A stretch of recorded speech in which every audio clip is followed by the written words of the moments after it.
When I meet with business owners, I try to direct them to 5 areas by explaining to them that if they can think of their business, think of your business, your enterprise, whatever it is. You're a massage therapist. You own an accounting service. You own a restaurant. You think of your business, your enterprise, as a building, You think of it as a building, a structure, a building. And it rests upon 5 pillars. The pillars hold up the building. The 5 pillars of every business. Here we go. Pillar number 1. The first pillar is called sales. Sales. Second pillar is called service. Service. So the first is sales. How do you bring your paying customers in to your enterprise? Service. How do you make sure that when they leave, they got what they paid for, hopefully a little more than they paid for? So the first is sales, the second is service, the third is collections. Did they pay? Did they pay? Next is operations. If you're running a restaurant, do you have enough ketchup to make sure the people have what they want? And the last is staffing. Maybe the most important. Do you have the right people on the bus, the wrong people off the bus, and the right people in the right seats on the bus? Do you have people working with you in your enterprise? By the way, it helps to have a captain for each pillar.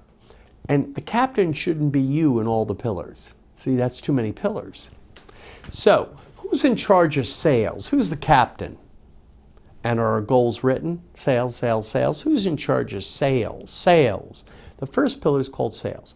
Second, servicing. Who's making sure that we're getting the stuff done that we promised we'd do when we sold them stuff?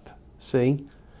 Who's doing that, and are we doing it? And who's in charge? And service, sales, service. The next one's called collections. Who's making sure that Mrs. McGillicuddy paid her bill on time? And what if happens if Mrs. McGillicuddy's credit card got stolen and hacked and changed and moved and all that stuff happens? Who's making sure that collections? Next is called operations. Do you have the things you need and your team needs to succeed?